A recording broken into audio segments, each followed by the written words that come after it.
Santa Rosa está, la primera radio católica de nuestra comunidad. Radio Santa Rosa, consuelo y paz. Radio Santa Rosa.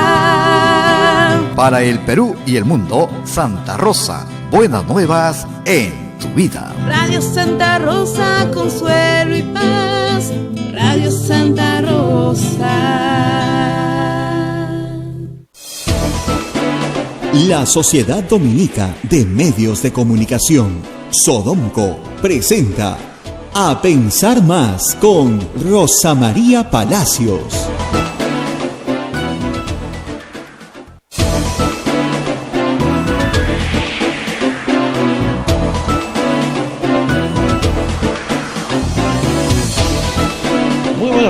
Señoras y señores, bienvenidos a Pensar Más con Rosa María Palacios a través de la Sociedad Dominica de Medios de Comunicación.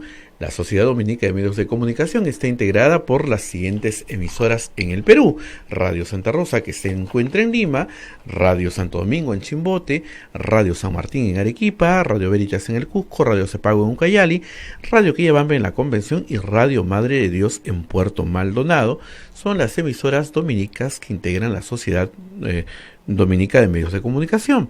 También se encuentran otras emisoras amigas que transmiten A Pensar Más, como son en Huánuco, Radio Huánuco, Ayacucho, Radio La Voz de Ayacucho, Puno, 2 emisoras, Radio Pública y Radio La Decana, Ancash, Radio Moro, Huancayo, Radio Cumbre, Satipo, Radio Milenio, Abancay, Radio Estación Solar, el Vicariato Apostólico de Yurimagua, Radio Oriente, Cajamarca, Chota, Radio Los Ángeles, Apumaquisterio, AM Tawa nos pone en podcast en todo el Perú y el mundo. Estamos también en los aplicativos móviles y también en tu página de Radio Santa Rosa. Recuerda, la página donde encuentras toda la información es www.radiosantarosa.com.pe. Ya estamos en conexión en este 31º día de cuarentena. Rosa María, muy buenos días. Muy buenos días, Abel, muy buenos días a nuestros oyentes en Lima, en todo el Perú y en el mundo entero. Nos escuchan desde hogares, la gran mayoría, ¿no es cierto?, porque seguimos en cuarentena, 31 días, como acabas de señalar. Y con una perspectiva todavía larga, a pesar de que muchos digan lo contrario. El presidente ayer dejó entender lo que nosotros venimos sosteniendo hace tiempo. La cuarentena no dura una quincena. Esto está claro, ya dura 3. Ha dicho que a partir de mayo algunas actividades irán restableciéndose. No ha dicho cuáles. Evidentemente aquellas que no congreguen personas. Por lo tanto, ir a trabajar a una oficina donde hay 100 trabajadores, creo que va a estar un poco difícil, ¿no?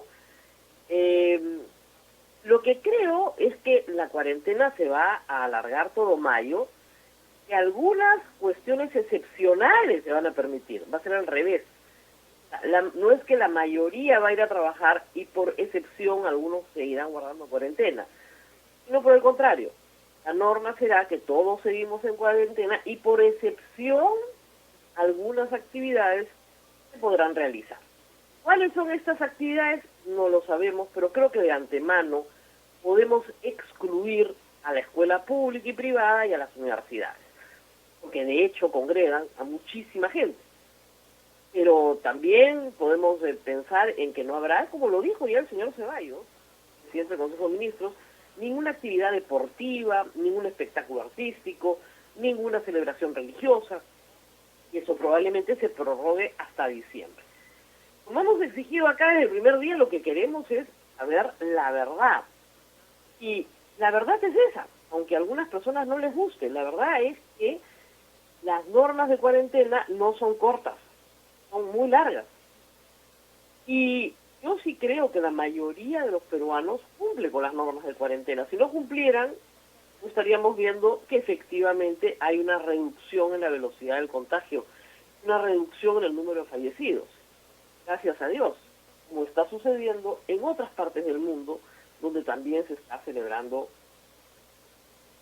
Hoy vamos a hablar unos minutos con Fernando Tuesta, porque el presidente ayer colocó un tema en su discurso habitual.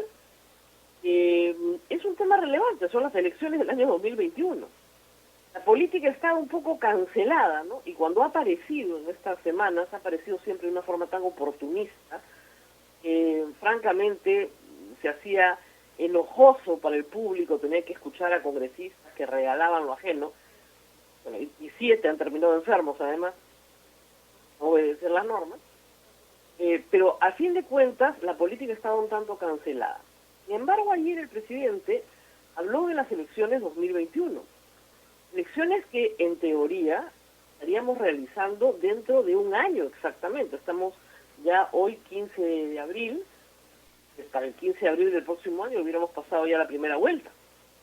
Sin embargo, bien grande, el presidente solo dijo que él no iba a postular, lo cual ya lo sabemos porque su postulación sería inconstitucional, pero sin embargo hay muchas dudas, inmensas dudas, sobre la aplicación del calendario electoral.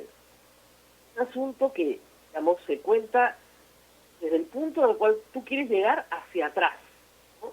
Entonces, si tú tienes que llegar a una elección primera semana, el primer domingo de abril, hay muchas cosas que se realizan, ¿cierto? 30 días antes, 60 días antes, 90 días antes, 6 meses antes, un año antes. Por ejemplo, el padrón de afiliados de un partido político se ha cerrado este fin de semana. Entonces, ¿va a cambiar el calendario electoral? Tiene que cambiar. ¿Qué pasa con las primarias? Las primarias que tienen que celebrarse en octubre. Con las modificaciones que metió el Congreso anterior, porque yo creo que conversaremos con Fernando Tuesta, para todos los que apostamos por la reforma política, nos podemos ir olvidando de las primarias abiertas, simultáneas y obligatorias. Eso no va a ocurrir en octubre. Hay un problema de sanidad pública. No podría ocurrir en octubre. Ojalá que ocurra en las elecciones municipales y regionales luego del 2022, pero va a ser muy difícil que ocurra en las elecciones para el año 2021. ¿Por qué? Porque esas primarias abiertas, simultáneas y obligatorias requerían una reforma en el Congreso que este Congreso no quiere aprobar. Ya de entrada varios partidos se oponían. Pero en segundo término, este Congreso tiene muchas limitaciones para reunirse. Y así debe ser, son las circunstancias de la pandemia, no hay nada que hacer, no le podemos pedir al Congreso que se reúna. Además, le debimos insistir al Congreso en que no se reúna, porque miren ustedes las consecuencias. Entonces, a lo que voy es, ¿qué va a pasar con nuestro calendario electoral? Las primarias que se van a realizar en octubre, que van a ser cerradas, es decir, para todos los partidos que ya están inscritos van a ser cerradas. ¿Cómo se van a realizar? Sin aglomeración. ¿Es el voto electrónico una posibilidad? Es muy democrático, además permite resultados muy rápidos. Ustedes dirán, no, pero es mucha gente. El Colegio Médico lo ha hecho por voto electrónico. El Club de Social, el Regatas, lo ha hecho por voto electrónico. Sí se puede hacer un padrón de voto electrónico y votar habilitados los militantes de los partidos, en este caso solamente para elegir sus autoridades en octubre. ¿Vamos a ir de todas maneras a listas cerradas sin voto preferencial en ese esquema? Muchas preguntas quedan abiertas. Ya que el presidente puso el tema en la agenda, seguramente hoy día va a ser un buen momento para discutirlo, porque hay que tomar decisiones ahora respecto a ese calendario electoral. Fernando Tuesta tiene algunas ideas interesantes sobre mover la elección de abril a junio, es decir, que la primera vuelta sea en junio, y la segunda vuelta la primera semana de julio.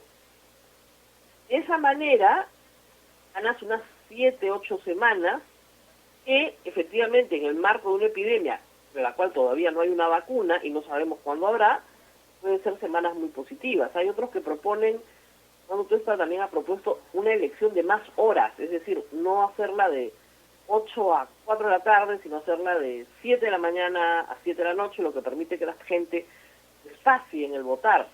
Hay países, por ejemplo, votan en 2 días diferentes. para dividir a la población. Algunas mesas votan un día y las otras... Costumbres que no tenemos, pero que todo dependerá también del estado de la epidemia, ¿no? O sea, no lo sabemos en este momento, pero no estaría de más tomar previsiones. Por eso es necesario que se nos dé la información. Mucha gente prefiere no tener información. Yo prefiero, en el mundo del periodismo, darles información verdadera. Entonces, la pregunta está sobre la mesa. ¿Hay que alterar el calendario electoral? Aparentemente sí. ¿Cuánto hay que alterarlo? Esa es la discusión. ¿Qué cosas se pueden cambiar y qué cosas no se pueden cambiar?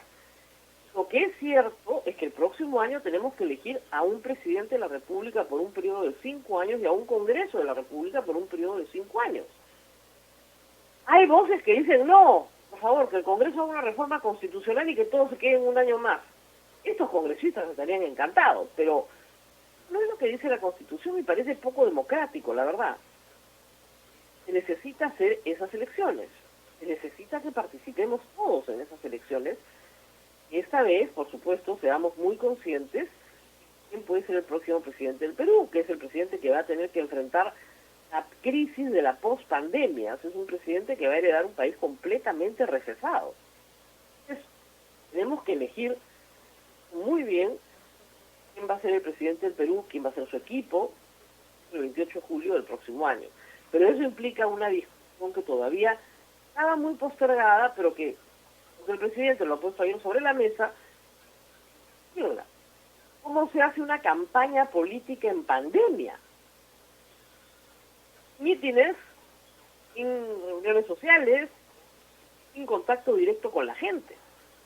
Por lo tanto, la necesidad y el uso de los medios de comunicación va a ser mucho más activa. En una constitución que hoy prohíbe a los partidos políticos el gasto en radio y televisión. Tiene que abrirse por parte del Estado un espacio mucho más amplio para esa participación. ¿Se dan cuenta? Hay un montón de problemas planteados por la pandemia en una reforma que no se planteó, no se pensó, no se escribió en un contexto de pandemia. Tenemos que adaptar. Implica un montón de decisiones. Unos dirán, pero no se puede tomar hoy. Se debería prever, por lo menos como escenarios. O sea, supongan ustedes que Dios quiera que en un mes haya una vacuna y todos estamos fuera de peligro. Bueno, perfecto. Ahí sí podemos comenzar a pelear unas primeras. Pero todos sabemos que eso no va a ocurrir. La sensatez nos indica, la experiencia en vacunas nos indica que a pesar de todos los esfuerzos muy positivos, los avances que se están haciendo realmente encomiables, la lucha que se está dando en el mundo científico, puede ser que tengamos una vacuna así en unos 18 meses, pero no la vamos a tener ahora. Es decir, la vacuna puede estar lista justamente para las elecciones o para la toma de posesión del próximo presidente de Perú, pero no ahora. O sea, no es sensato creer eso. Fíjense ustedes cómo entidades con algún nivel de prospectiva comienzan a discutir temas más, si quieren, banales, pero importantes. El fútbol. Anunció la FIFA que las eliminatorias no se juegan este año, punto. Trasladan para el próximo año. Las Olimpiadas de Tokio se trasladan para el próximo año.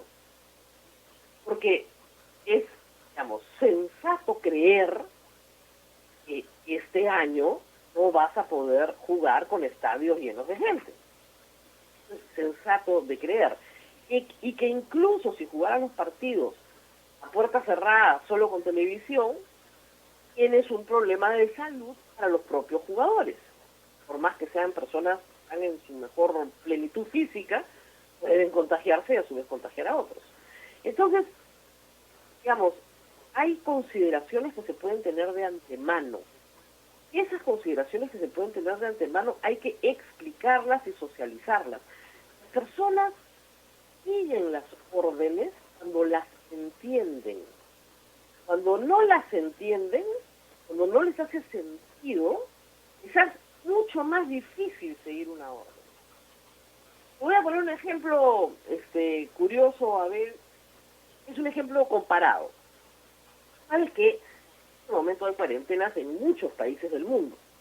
Y en Europa, por ejemplo, en el Reino Unido, Francia, España, a nadie se le ocurre poner un toque de queda. No hay toque de queda porque la gente no sale de su casa. La gente entiende que no puede salir. Es porque ellos son muy inteligentes, muy educados, y nosotros somos informales, maleducados.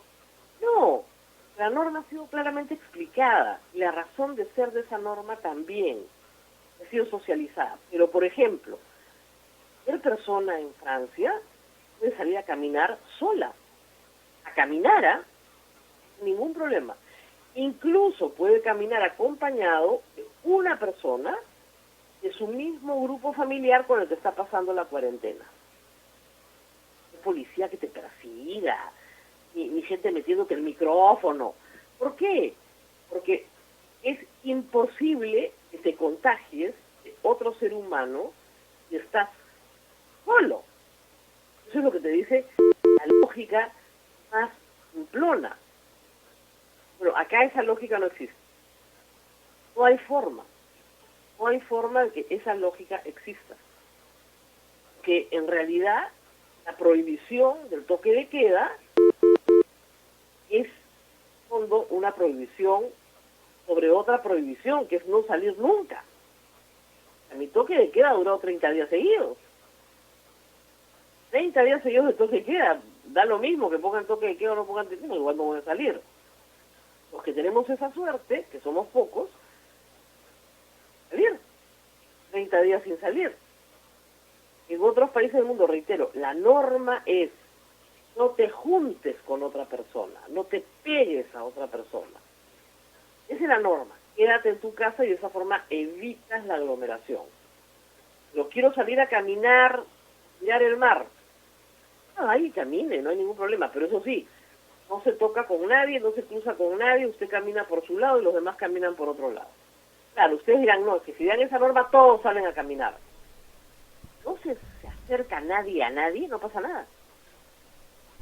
En Francia tenían un problema con los que corrían. Al principio todos los que corrían salían a correr. Entonces pusieron un horario. No, pero eso es todo lo que ha habido como restricción. El movimiento físico. ¿Están cumpliendo su cuarentena? Por supuesto, en Italia están cumpliendo su cuarentena. Los italianos sí han tenido multas, desde el principio nos lo contó el padre Javier, por incumplir ciertas cuestiones. No todas las cuestiones, ciertas cuestiones. ¿La gente sale de su casa? No, no sale de su casa. Sale solo a comprar comida, nada más. ¿Entiende la lógica de la norma? Acá no se quiere explicar la lógica de la norma, acá se quiere castigar. La punición educativa. Hoy día en la mañana veía un reportero que le metía el micro a una señora que estaba comprando en un supermercado y decía, yo le he visto saludar a otra persona, seguro es su hija. Yo miraba y le decía, oiga, le he encontrado en la escalera. Ah, entonces era periodista, justiciero, con atribuciones disciplinarias. Yo creo que vivimos en una democracia, nadie puede vivir de esa manera, es absolutamente injusto. Eso no está en la prensa.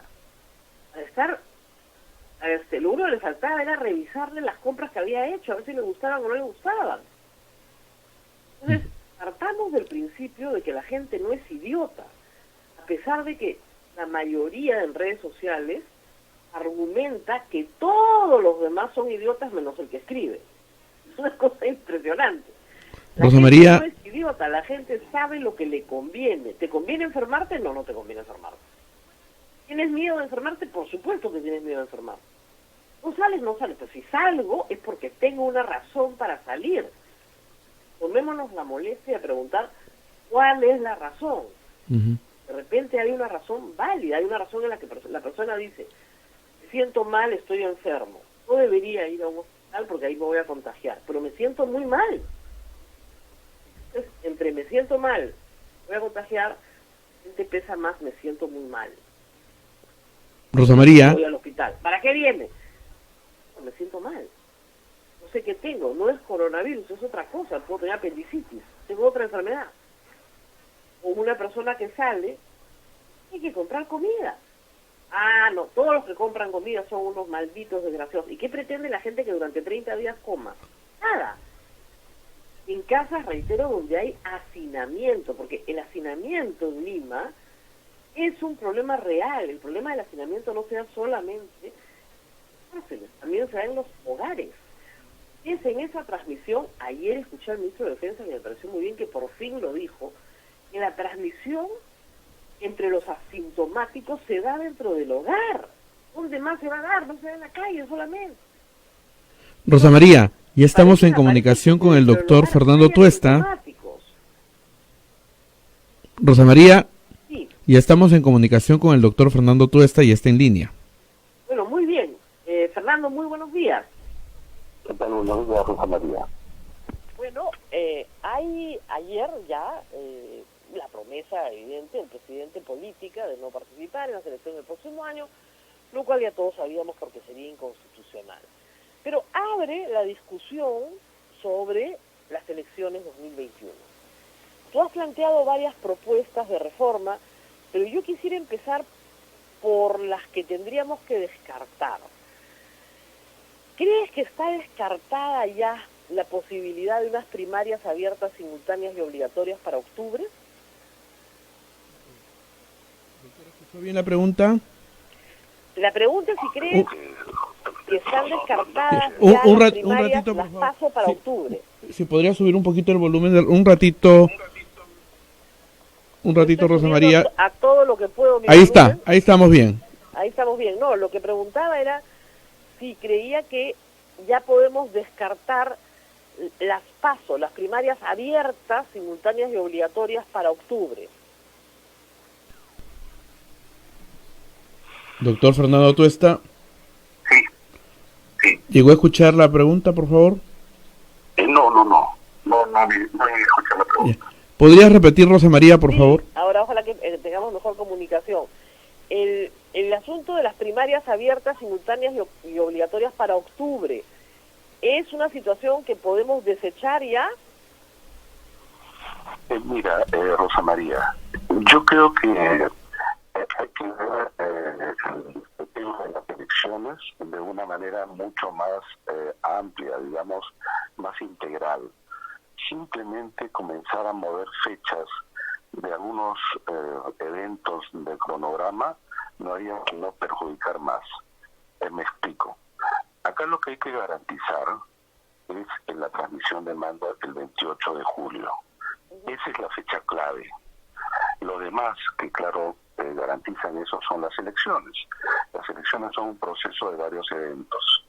Entonces, yo creo que lo que hay que pensar es que estos eventos que nos iba a convocar en general en relación al 2021 son 3 eventos importantes masivos: las elecciones primarias, la primera y la segunda vuelta. La pregunta es, ¿se podrán hacer efectivamente estos 3 eventos en donde nos convocan a los 25 millones de peruanos de acá a abril para empezar en primera vuelta? Yo creo que es muy difícil que así sea. En consecuencia, yo creo que es necesario pensar, repito, en que es posible para el 2021 reducir estos eventos. Por ejemplo, en el año 1980, Rosa María, cuando ya había la Constitución del 79 en 2 vueltas para la elección presidencial, se hizo en una sola vuelta, a través de una disposición transitoria. Claro, eran por otras razones. Lo que quiero llegar es a que una elección puede fracasar también por la no participación. Si no hay condiciones para que esta se realice, digamos, o no se dan las garantías suficientes, yo creo que la participación puede ser muy baja y peligrosa. Entonces, yo estaba pensando que es necesario, a su vez, dar una salida, y quizá en esta oportunidad exista una sola vuelta. Y si es que esto no es posible hacerlo, me refiero, no hay una decisión política, pues son decisiones políticas, la segunda vuelta acercarlo mucho al 28 de julio hasta donde se pueda, y la primera vuelta acercarla mucho a la segunda vuelta, pero para esto ciertamente debe haber, repito, un cambio político, un acuerdo político, y creo que las primarias efectivamente va a ser muy difícil que se realicen, ya no este año, sino incluso el próximo año, porque tendría que ser alargando el cronograma en el verano. Pero acá viene un punto, Rosa María, que ya tiene que ver con la decisión de los partidos, que en general no quieren las primarias, y esto les ha en realidad llegado como anillo al dedo. Quieren deshacerse de las primarias. Esto les incomoda, no les gusta. Y el presidente de la República ha tomado esto como un punto. Yo no sé si es para contentar también a los partidos. No, con eso no quiero decir que no se vayan a suspender. Me refiero entonces, toca un punto nada más de cronograma, a mí me parece insuficiente y más tarde peligroso. Lo que se está planteando, lo que yo en un artículo la semana pasada planteé, es que si no hay primarias, esto no quiere decir que no haya internas, esto no quiere decir que los partidos no seleccionen a sus candidatos. Y los partidos lo que quieren hacer es seleccionar como siempre lo han hecho. Que han sido una de las razones para la reforma, justamente. Y ahí es donde, entonces, la idea es, si no hay primarias, sí tiene que haber internas. ¿Y cómo va a haber internas? No como antes. Y ahí la OMP sí puede hacer lo que se llama el voto electrónico no presencial, a través de Internet, donde participen todos los miembros de los partidos en las elecciones internas. Y no se corre el riesgo de juntar gente para que vayan a votar, una movilización que eso todavía sería riesgoso. Eso se tiene que hacer. En consecuencia y en resumen, sí hay que modificar el cronograma en su totalidad para mantener el cambio de mando el 28 de julio, tener un nuevo presidente y un nuevo Congreso. Pero esto se tiene que hacer desde ahora en una discusión donde también obviamente deben de participar los organismos electorales que saben hasta dónde se puede comprimir el cronograma también. Eso para empezar, Rosa María. Y lo otro, obviamente el Parlamento tiene que discutir la reforma, si no, tanto nadar para morir en la playa, ¿no? El problema es que ustedes cuando trabajaron en la reforma política nunca pensaron en una pandemia, ¿no? O sea, eso no estaba en el escenario. Pero, ¿cómo salvar la reforma política más allá de las elecciones del próximo año? En el artículo planteabas que si se rescatáramos las primarias abiertas para las elecciones regionales y municipales del 2022. ¿Es eso posible? Bueno, a ver, mira, Rosa María, es que los vientos en el Parlamento eran para eliminar las primarias en general, ¿no? Porque no querían el 21 y lo que iban a hacer ya era eliminarlas en general. Entonces, si se postergan y se mantiene el texto de la norma, el 2022 estamos hablando ya de octubre del 2022, ¿no? Yo creo que en ese momento ya estaremos con una vacuna, no hay una inmunidad que supongo generalizado en los términos de haber logrado controlar obviamente esta pandemia, ¿no? A esas alturas. Yo creo que sí se puede hacer. La oportunidad ya, yo que soy un defensor acérrimo de las primarias, creo que hay que atender a que se debe garantizar elecciones con participación al lado de garantía de salud, obviamente para los ciudadanos, ¿no? Lógico. Ahora, otro tema planteado que me parece muy importante es que la campaña va a cambiar el próximo año. ¿Por qué? Porque justamente no va a haber posibilidad de hacer reuniones sociales muy grandes. Y eso implica entonces usar más canales de comunicación como la televisión y la radio. Sin embargo, tenemos una prohibición constitucional para la contratación privada de esos espacios. ¿Cómo hacer para que exista, digamos, participación política, cercanía a la gente con ese obstáculo? Rosa María, la política en adelante va a cambiar con esto y las elecciones también. Entonces hay dos cosas, tú bien lo has dicho, la parte de la campaña. Obviamente las elecciones y los procesos electorales son eventos que convocan a la mayor cantidad de gente que cualquier otro evento en la vida de una sociedad. No solamente el día de las elecciones, sino también la campaña. Y la campaña es, digamos, un evento de contactos. Eso no va a poder ser así, ¿no? Por un lado, porque es necesario garantizar de que eso no sea así, porque tampoco la gente, digamos, se va a arriesgar, ¿no es cierto? Ya no se va a ver el candidato que va a los mercados, da la mano, besa a los niños, en fin, imaginarás todo, ¿no? Todo esto que en el Perú, sobre todo en el verano, que es las campañas presidenciales, esto ya es casi imposible que esto sea así. Entonces, dos cosas, los partidos van a tener que adecuarse a una forma distinta de llegar a la gente, y ahí la tecnología obviamente abre esas posibilidades. Y en segundo lugar, yo creo que es fundamental que, por ejemplo, ya que se va a ahorrar, entre comillas, el no hacer primaria, etcétera, se puede ampliar también la franja electoral para los medios de comunicación de masa. Claro, pero como tú dices, eso implica sí, una información forma distinta de hacer política, ¿no? ¿Aló? ¿Aló?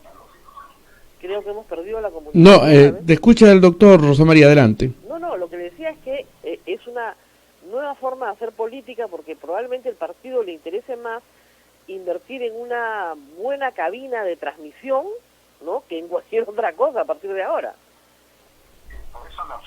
Aumentar la franja en términos de extensión de días y de horas por día va a ser fundamental. Eso lo planteamos también ya desde la reforma, ¿no?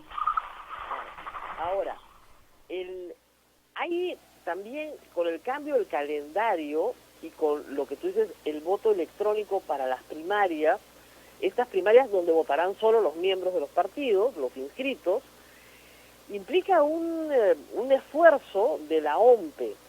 Entiendo que lo han hecho para instituciones como el Colegio Médico, el Club Regatas. ¿Es posible hacerlo para los partidos? ¿Técnicamente la OMPE hoy está preparada para eso? Rosa María, hemos perdido la comunicación, un momentito, vamos a recuperar la comunicación con el doctor Fernando Tuesta Soldevilla, experto en temas electorales. Ya, sí, ya lo tenemos nuevamente el doctor Rosa María. Hay días que nos sale fácil y hoy día nos está saliendo difícil. No, lo que le decía es que con estos cambios, ¿no es cierto?, ¿estará la OMPE preparada para el voto electrónico, para la elección interna de los candidatos? El audio de Rosa María. A ver. Le preguntaba a Rosa María si la OMPE está preparada para hacer unas elecciones internas en los partidos políticos, doctor. Ya.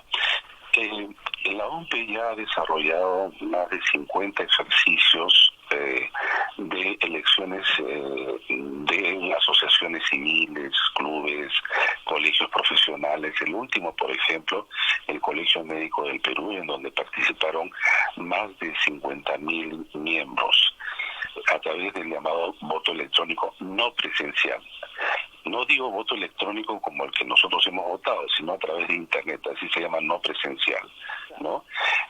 Obviamente la OMPE tiene que desarrollar más esto, se tiene que dar recursos, pero además tiene tiempo, y si es que el cronograma se modifica, digamos, haciendo que los eventos sean mucho más adelante, digamos, unas elecciones internas en un nuevo cronograma, digamos, en el verano, la OMPE lo puede hacer, claro que sí, sí lo puede hacer. Luego, para las elecciones mismas, en primera o en segunda vuelta, usted planteaba más horas del día. O sea, empezar a las 7 de la mañana, instalar las mesas a las 6 y irnos hasta las 7 de la noche para espaciar las horas. Hay países donde segregan por sexo, es decir, los hombres votan por la mañana y las mujeres votan por la tarde. ¿Se puede intentar algún tipo de, o votaciones en 2 días? ¿Se puede intentar algún tipo de ese para separar, digamos, a la gente? ¿Eso es posible?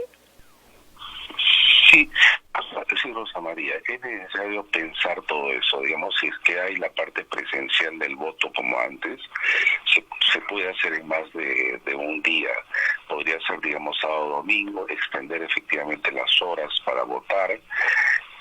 Lo que se puede hacer incluso es distribuir a los electores a través de periodos de votación, Eso el RENIEC puede facilitar mucho en la ubicación para que te manden, ponte a tu celular y tú eres del bloque, qué sé yo, de 7 a 9 de la mañana, etcétera.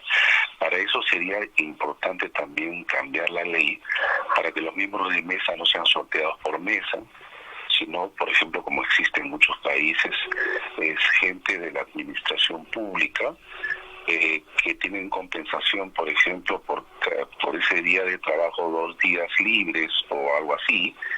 En fin, sí se puede pensar para distribuir al elector y no existan estos picos de concentración de gente que empieza a las 8 de la mañana y termina a las 4 de la tarde, donde el pico mayor es alrededor del mediodía. Hay países como en Chile, en Argentina, en donde separan mesas de hombres y mujeres, pero eso tiene que ver con que la mujer le otorgaron el derecho a voto mucho después y entonces se crearon mesas a partir de eso solamente de mujeres. Pero República Dominicana sí, por ejemplo, los hombres votaban en la mañana, las mujeres en la tarde, ¿no? La idea era antigua, decía, porque las mujeres desarrollaban labores domésticas y por lo tanto tenían que estar en la mañana en su casa y entonces ahí votaban los hombres y en la tarde las mujeres. Eso luego ya se cambió.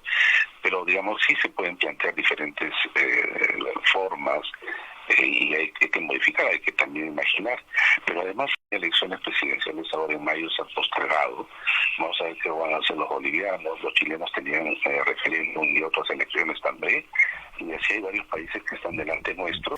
Lo importante.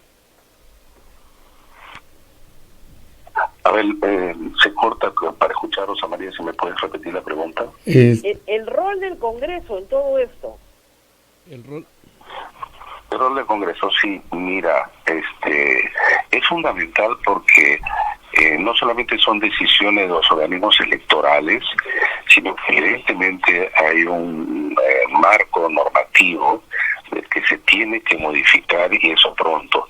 El Congreso, como se ha dicho en reiteradas oportunidades, debe tener pues una agenda muy precisa. Y una de las cosas que le toca a este Congreso, que es un Congreso corto, es garantizar que de mejor manera las elecciones del 2021. En consecuencia, las modificaciones que ya estamos hablando en esta conversación que se deben hacer, parte del cronograma, facilitar el desarrollo de las elecciones para los organismos electorales. Eso le toca, por ejemplo, al Congreso y al Ejecutivo. ¿Qué cosa le toca?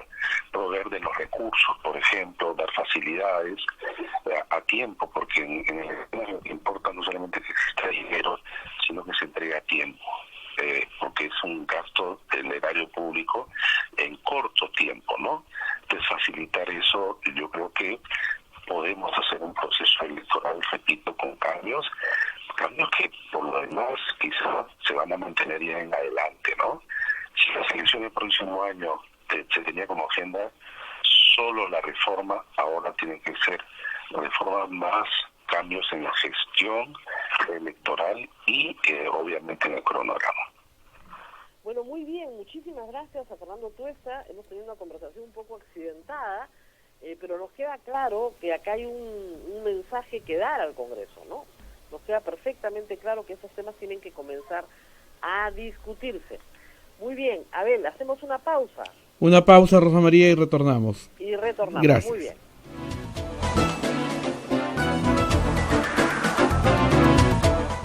Sodomco, Sociedad Dominica de Medios de Comunicación.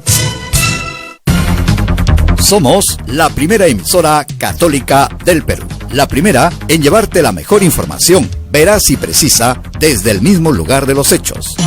Radio Santa Rosa, buenas nuevas en tu vida.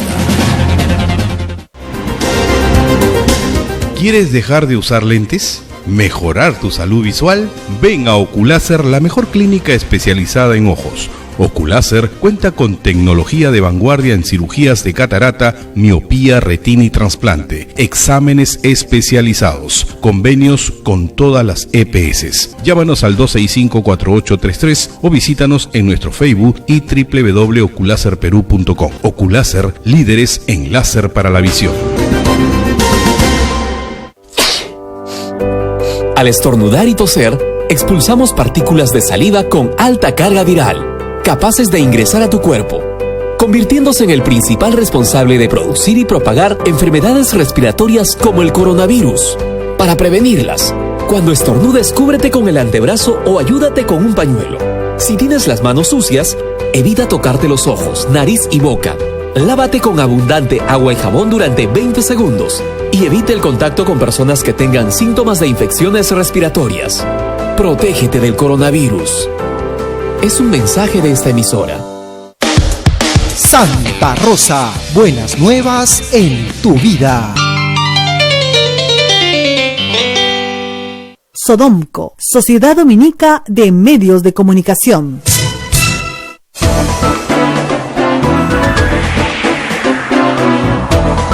Vamos con A Pensar Más a través de las emisoras de la Sociedad Dominica de Medios de Comunicación. Las emisoras de la Sociedad Dominica de Medios de Comunicación son en Lima, Radio Santa Rosa, en Arequipa está Radio San Martín, en Cusco está Radio Veritas, en Chimbote está Radio Santo Domingo, RSD, en Ucayali está Radio Cepagua, en la Convención Radio Quillabamba, en Puerto Maldonado, Radio Madre de Dios, emisoras dominicas del Perú, pero hay otra red de radios que se unen también a nuestra a la emisión de nuestro programa, como son en Huánuco, Radio Huánuco, Ayacucho, Radio La Voz de Ayacucho, Puno, Radio Pública y Radio La Decana, Ancash, Radio Moro, Huancayo, Radio Cumbre, que es la radio del Arzobispado de Huancayo, Satipo, Radio Milenio, Abancay, Radio Estación Solar, Yurimaguas, Radio Oriente, Cajamarca, Radio Los Ángeles, Apumaque Estéreo, AM Tagua y también los podcasts de AM Tagua que ponen en todo el Perú y el mundo, y también la página web y los aplicativos móviles www.radiosantarosa.com.pe. Rosa María, ya estamos nuevamente en comunicación. Bueno, muy bien, sí, estamos en comunicación. Vamos a hacer una pequeña recapitulación de lo que nos ha dicho Fernando Tuesta, que creo que es bien importante. El tema aquí es cómo hacemos para que el 28 de julio del año 2021 un nuevo presidente juramente y un nuevo Congreso se instale. Entonces, con ese punto de llegada, tenemos que ir hacia atrás para armar todo un calendario para que eso suceda en un contexto de reforma, en un contexto de pandemia, lo cual hace que todo sea mucho más complicado. Como ustedes saben, el Congreso suelto llegó a aprobar algunas de las reformas planteadas por la Comisión de Alto Nivel que presidió el señor Tuesta. La Comisión de Alto Nivel presentó 13 reformas. Esas reformas, el gobierno hizo cuestión de confianza de 6. ¿Sí? Se aprobaron 4. 2 eran reformas constitucionales que todavía no tienen segunda votación. De esas 4 que sí se aprobaron con algunas modificaciones muy importantes respecto a lo que había propuesto la Comisión. Una de esas modificaciones era que las áreas abiertas, simultáneas y obligatorias que tendrían que celebrarse en octubre de este año no se aplicaran en este proceso electoral para los partidos que ya tenían inscripción. Una de las grandes peleas y debates durante estas elecciones, donde acabamos de votar en enero, fue justamente que se cambiara eso para que en este octubre hubiera reforma política y sí hubieran primarias abiertas, simultáneas y obligatorias. Los partidos venían al programa y decían, sí, estamos de acuerdo. Una vez que los elegimos, los partidos dijeron, varios, entre ellos LAR, Alianza para el Progreso, Podemos, no, ya no estamos, Fuerza Popular, no estamos de acuerdo, ni hablar para octubre abiertas, que todo el mundo vote en las primarias, de ninguna manera. Estábamos en esa discusión cuando nos ha agarrado la pandemia.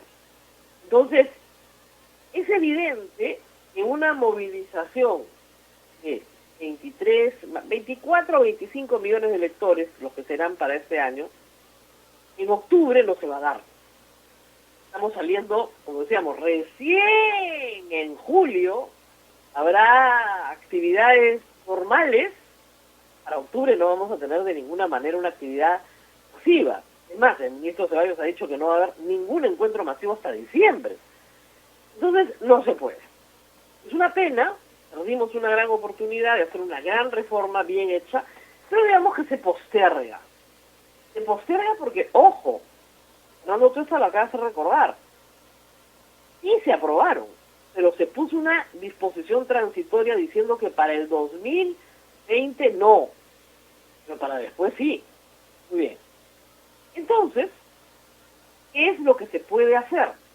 Lo que manda la ley es que hayan primarias cerradas, es decir, solo votan los militantes inscritos de cada partido, no por delegado, sino votan un militante un voto. Esos militantes inscritos que van a votar, por cierto, son muchísimos menos que los 25 millones de peruanos, pongamos que sean en total unas 100.000 personas, exagerando.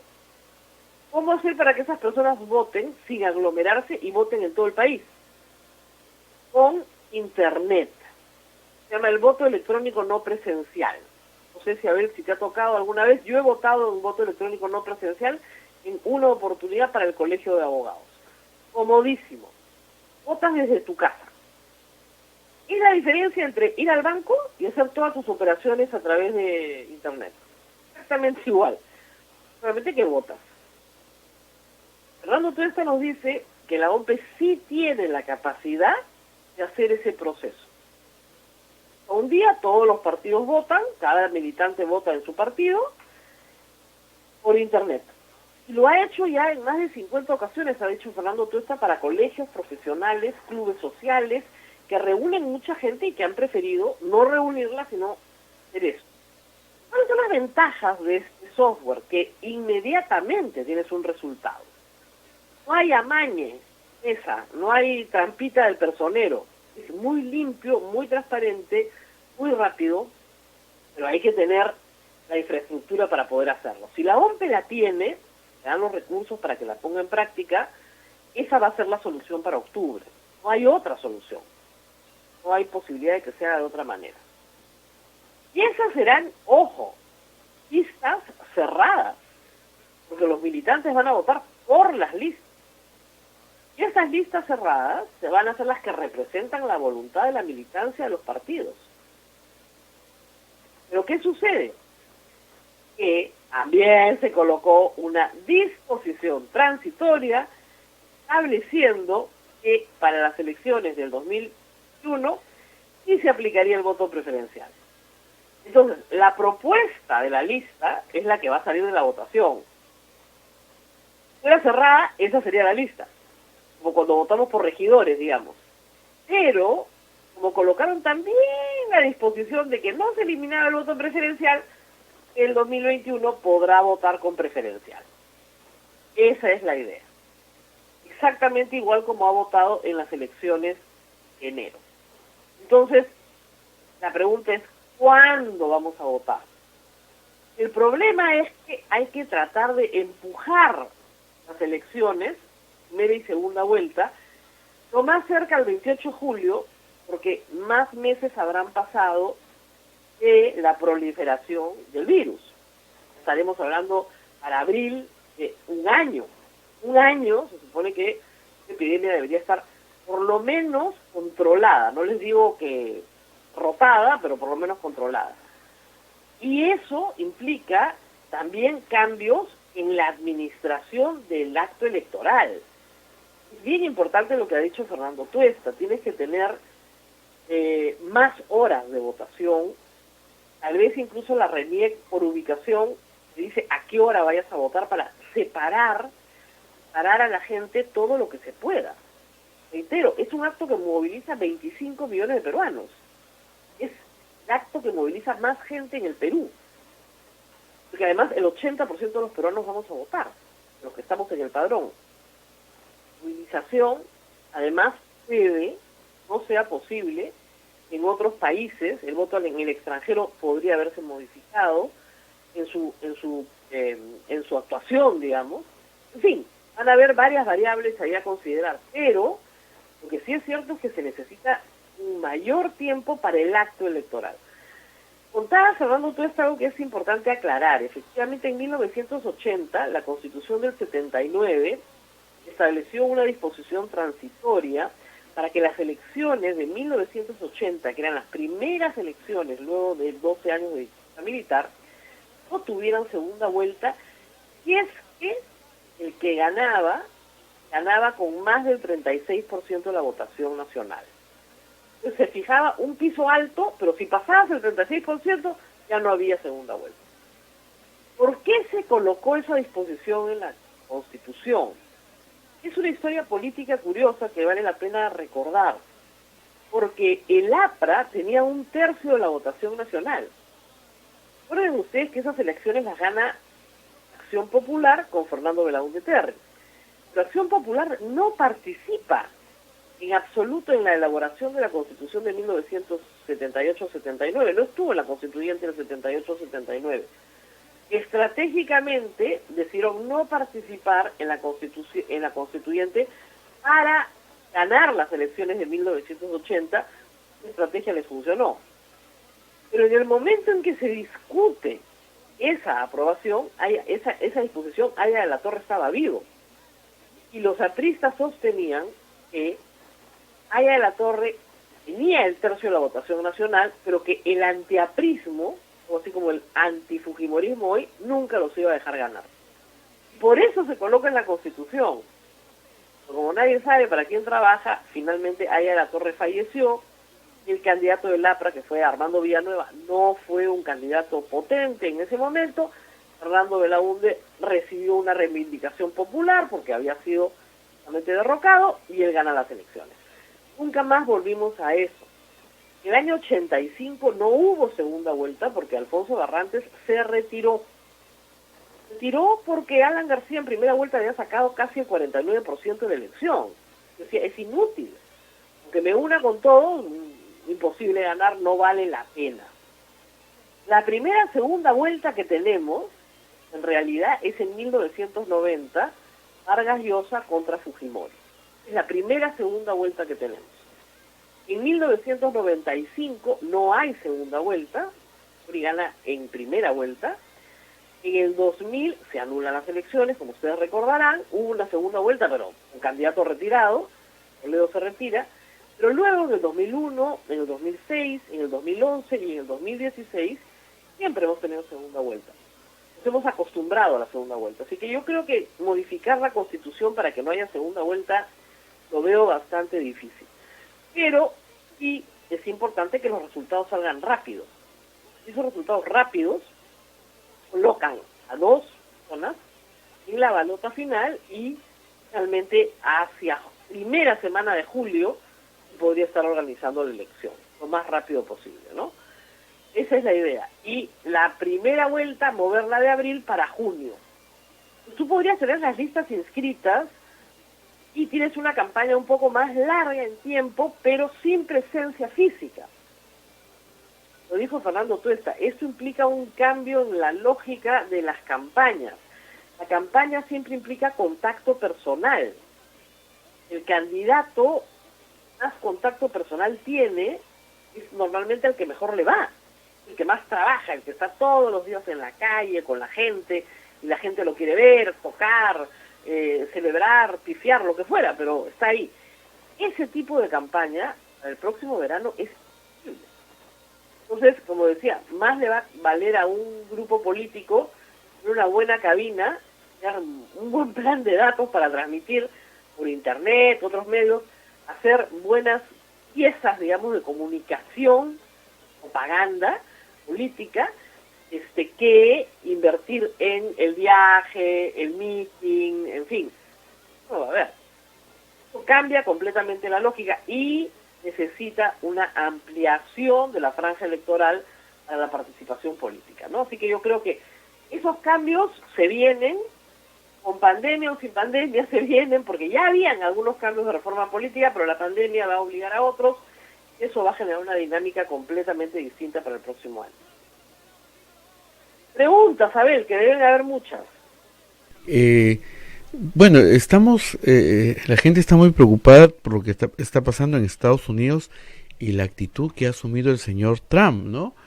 Tanto así que le va a quitar la ayuda a la Organización Mundial de la Salud, que se supone que tiene que tener todo el apoyo y toda la ayuda porque es el centro, el ente máximo de la salud en el mundo, y justamente estamos ante un problema gravísimo de salud a nivel mundial. Eso es lo que sucede cuando tienes un gobernante infantil. Yo siempre me quejo de que a los peruanos los tratan como niños. Bueno, el señor Trump se comporta como un niño, porque tiene que buscar un culpable. El culpable de lo que está pasando hoy en Estados Unidos es el presidente de Estados Unidos.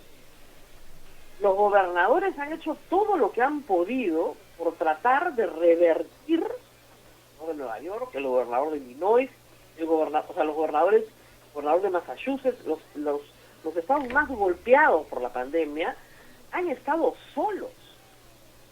Incluso no han pedido ayuda federal, no se las han querido dar, o se las han retaseado, se le han dicho que ¿por qué no han comprado sus respiradores antes? Entonces, es culpa de Trump. La política exterior de los Estados Unidos la define el presidente de la República.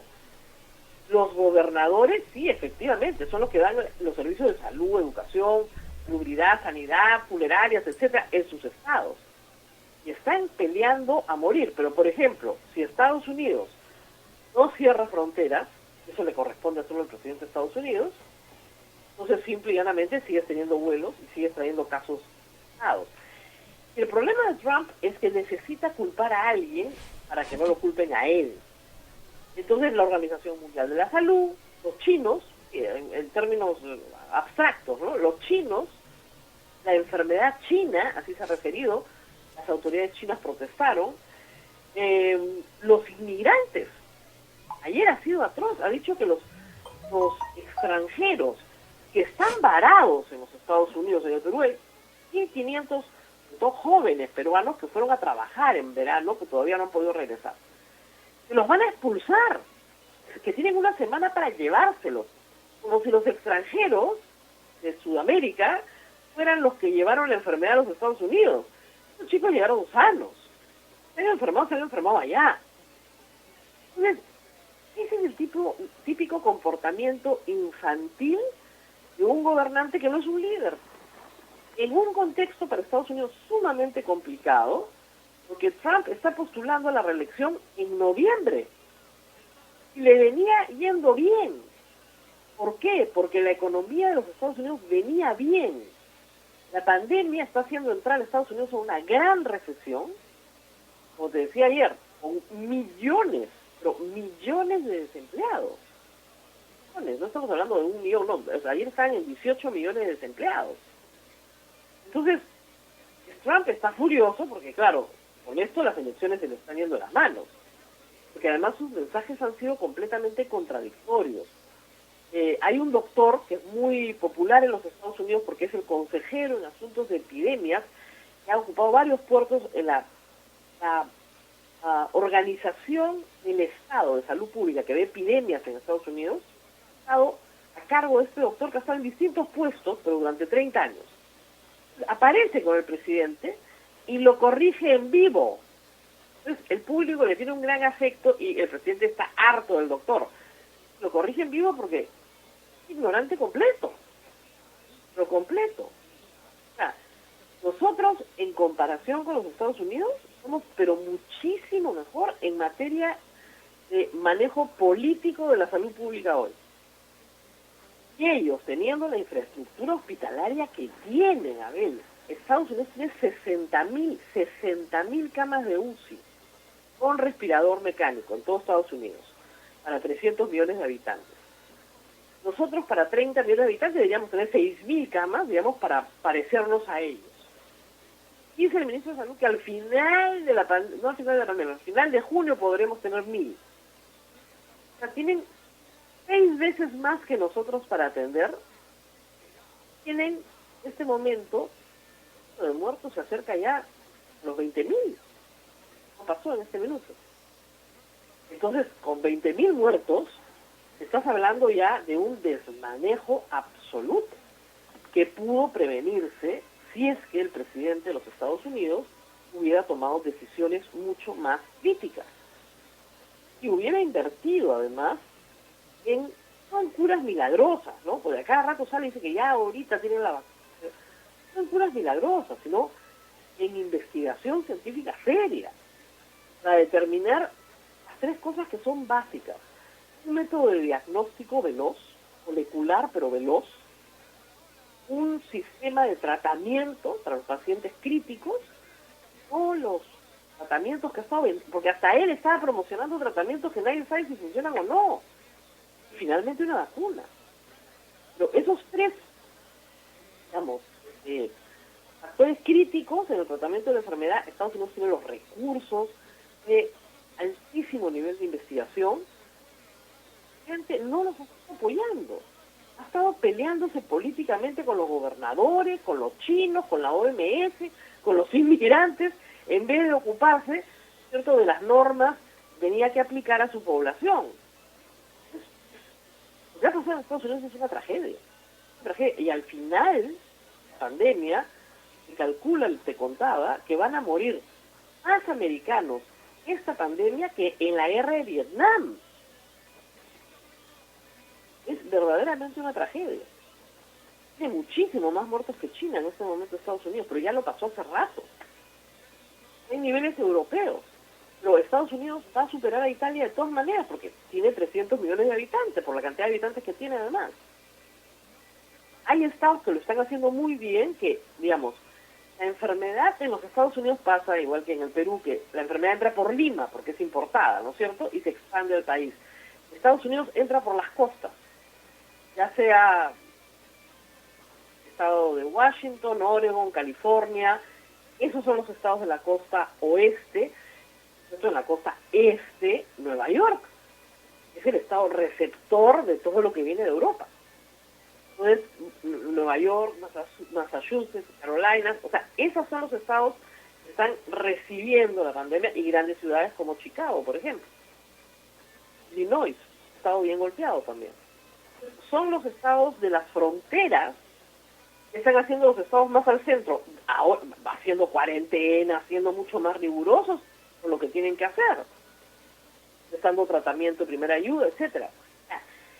El país mejor preparado en materia sanitaria de 20.000 muertos, porque no solamente tienes que tener buena preparación, que ayuda muchísimo, no tener nosotros las cosas que deberíamos tener. La ex ministra Massetti lo dijo, aquí falta todo. Faltan mascarillas, faltan respiradores, falta personal, falta intensivistas, falta todo. Ellos tienen eso, pero no tienen una política pública coherente. Y además, por otro problema que es bien importante, si tú dejas que los estados se manejen por sí solos, pero mantienes los viajes interestatales, no se ha suspendido, entonces la enfermedad se transporta de estado a estado, no tienes cómo controlarla. En el Perú se han suspendido todo contacto interprovincial, interregional. Nadie sale del lugar donde está. Y eso es lo que te permite, que es el modelo chino. Chino cerca Wuhan, cerca. No sale nadie, no entra nadie. De esa manera contienes. Pero si no, no.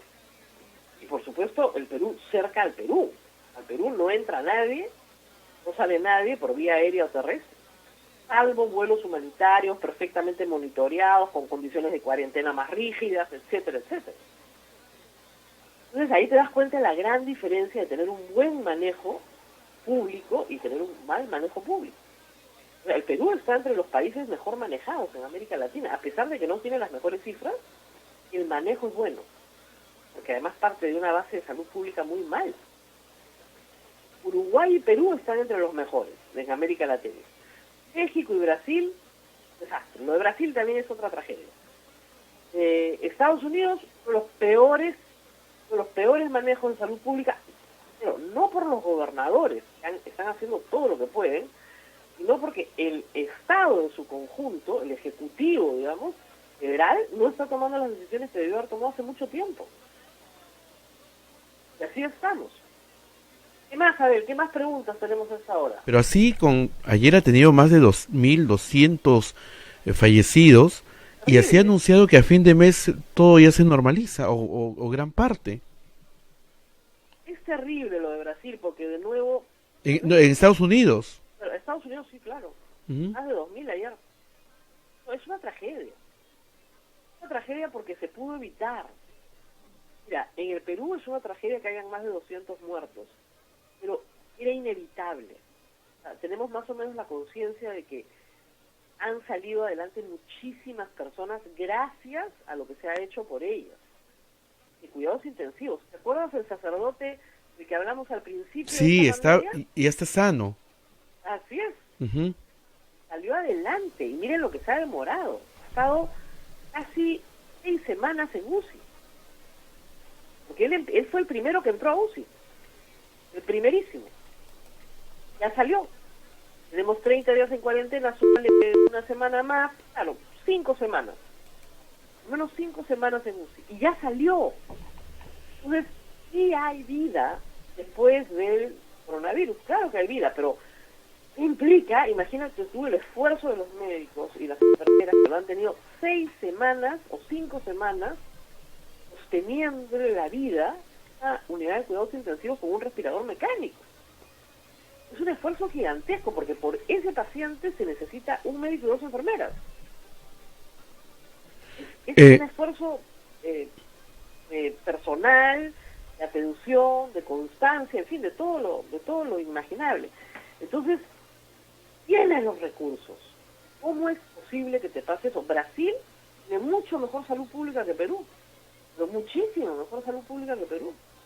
¿Cómo le puede estar pasando lo que le está pasando a Bolsonaro? Porque niegan los hechos. O sea, sabes perfectamente que nosotros desde aquí siempre hemos hablado que hay que tener pánico. El miedo hace que la gente haga cosas irracionales.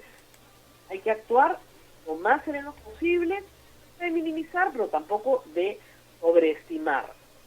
No es algo que le digo a la gente, todos nos vamos a morir, les estoy mintiendo, ¿cierto? Descaradamente, porque esta es una enfermedad que, gracias a Dios, tiene una letalidad baja. El Perú está entre el 2 y 3%, que es más o menos la mortalidad mundial. Y además, hay que decirlo de nuevo, 30-50% no tienen ni siquiera síntomas. Entonces, ¿por qué hacemos todo este esfuerzo? Llevamos al país a una recesión. Y el costo, ¿eh? Porque si no lo hiciéramos, tendríamos 20.000 muertos, pues. Y podrían evitarse. Podrían evitarse perfectamente. Uh-huh. Rosa María, Monseñor Iván Marcapura Aragón tiene una inquietud y nos hace llegar a ver si le podemos de alguna forma absolver la inquietud. Nos pone, quisiera que se aclare lo siguiente. El Estado ha destinado algunos bonos que puedo ponerlo en tela de juicio, puesto que conozco varios casos de gente muy pobre que no recibieron nada hasta hoy y otros que tienen, pues sí, recibieron el bono independiente. Con el bono independiente pasó igual. Por otro lado, dice Monseñor, los municipios han repartido canastas solo a los que han considerado pobres, al parecer del funcionario a quien se le encargó. ¿Qué hacer donde hay muchos pobres? Entre ellos, entre los que antes salían y a diario ganaban su pan y hoy no pueden llevar nada. Y porque tienen un taxi y no pueden manejar el taxi, no reciben nada. ¿No era mejor repartir a todos los vecinos casa por casa sin hacer pasar el ridículo de inscribirse para luego no darles nada? Monseñor tiene toda la razón. No hay sistema de reparto perfecto y es evidente que este tiene muchos errores. Eso es inevitable. O sea, el Estado dice, pero lo hemos repartido, no sé, a 2 millones de familias. Sí, pero resulta que la necesidad es de 7, pues. ¿Te das cuenta? La necesidad es infinitamente superior a la posibilidad. Hay una bancada, la de Frente Amplio, me parece, Rocío Silva Santisteban, decía, hay que repartirle 1.000 soles a todo el que tenga un DNI. Se acabó. Y no hay discusión. Todos tienen 1.000 soles. Claro, pero tienes que tener para eso 32.000 millones de soles para poderlos repartir. Eso es bastante, ¿no es cierto? Entonces, tenemos que encontrar un punto en el cual siempre va a haber personas que quedan fuera, por errores administrativos, por lo que fuera. Pero tenemos que encontrar un punto en el cual la mayoría, digamos, el 99% queden dentro. Y ese es el trabajo del MIDIS. Y MIDIS es el que tiene estos censos, estos mapas de pobreza, CIFO y otras herramientas con las cuales efectivamente hace redistribución. Pero esas herramientas no se han afinado con la pandemia. Y lo que dice Monseñor es verdad. Es decir, una persona que tenía un taxi y que tenía unos ingresos regulares no está considerado como pobre dentro de las estadísticas del CIFO. Pero hoy, en estas circunstancias, se ha vuelto pobre. Por lo tanto, tiene que incorporarse. Los independientes que se han incorporado, mucha gente me decía, ¿dónde me inscribo? El problema es que el MIDIS ha sacado una lista de independientes sobre las bases de datos que ellos ya tenían. Yo sí creo que tiene que abrir una institución nacional. Así como a la pequeña empresa se le ha abierto una inscripción para aplicar a dos cosas: el subsidio para la planilla de 35%, o que luego se va a poder acercarse a un banco a pedir que se le dé un crédito para poder pagar su planilla hasta que se reinstale el país. Exactamente igual, el MIDIS tiene que abrir una base de datos para que te puedas inscribir y una pequeña nota donde expliques tu caso. Yo soy taxista, no taxi, tengo mis ingresos han pasado de tanto a cero. No vas a llegar. Monseñor tiene toda la razón. La necesidad es inmensamente superior a la posibilidad. Claro, el Estado puede decir, pero si hemos repartido 3.000 millones de soles, es muchísimo dinero. Eso que es muchísimo dinero. Pero el problema es que no llegas a todos. El hecho de que haya llegado un grupo tan grande es lo que permite que haya cierta tranquilidad social. Si no hubieran repartido ese dinero, créeme que habría una gran intranquilidad social. Pero luego hay que volverlo a repartir. Y en el segundo reparto lo que se está pidiendo es que se considere a la gente que no ha sido considerada. Que tal vez en otra circunstancia no entraba dentro del grupo de los pobres, pero que en esta circunstancia particular sí es pobre, porque todos sus ingresos desaparecieron.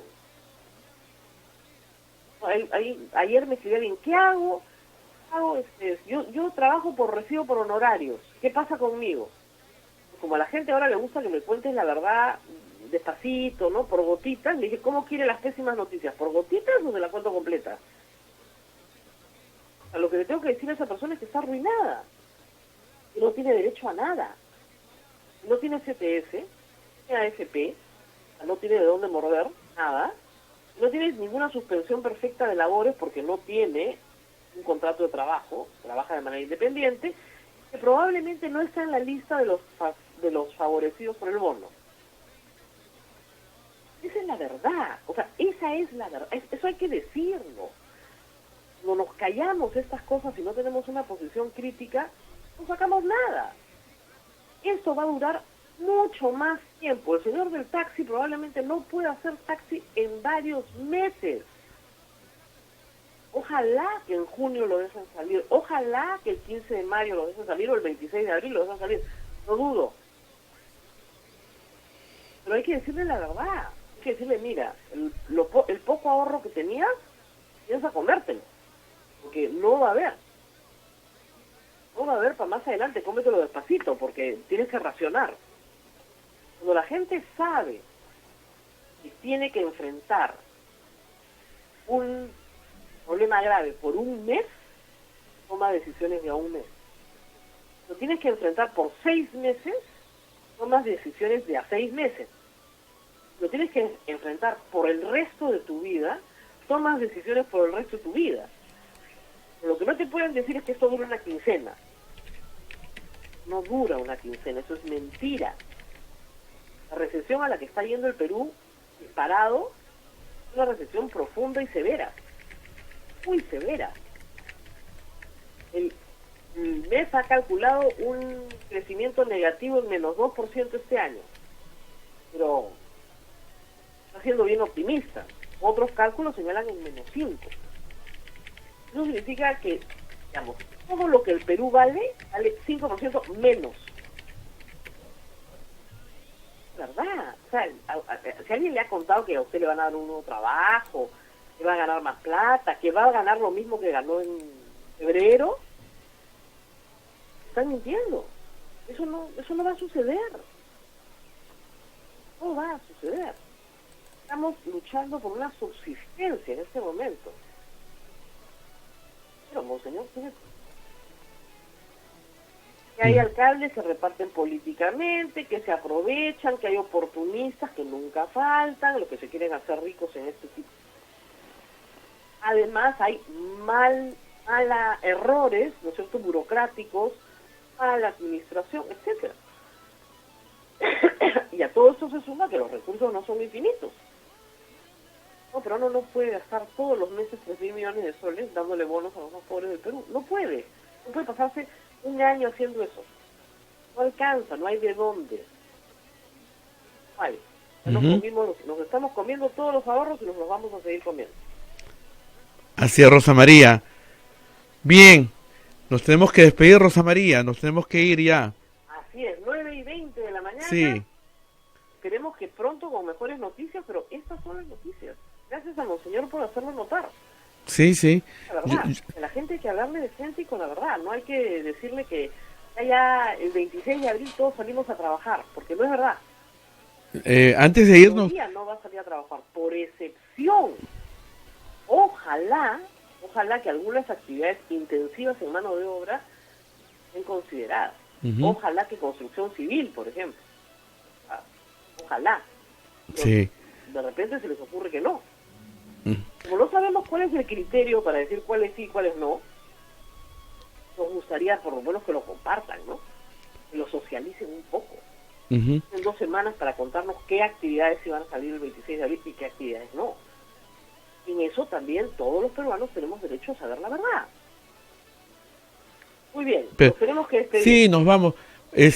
Bueno, yo lo que quería decir que recojo las preguntas del público, a veces no podemos compartirlas todas, pero, y es más, ayer la pregunta que nos tocó nuevamente, la pregunta al presidente de la República, lo que hice fue sintetizar la preocupación de muchas amas de casa que nos escribían con el tema de los supermercados y los mercados, que hay una lista de supermercados donde muchos trabajadores han sido detectados con el coronavirus y parece que no están tomando las medidas necesarias. No sabemos. Hay muchas cosas no nos cuentan. Muy bien. Gracias, Abel, por estar Nos vamos, ahí. Rosa María. Cuídate mucho. Nos vemos mañana. Nuestra audiencia será hasta mañana. Hasta pronto. Chao.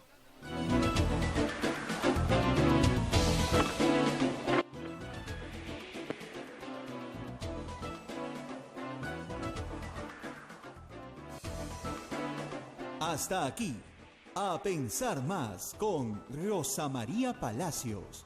Este programa fue producido por la Sociedad Dominica de Medios de Comunicación, Sodomco.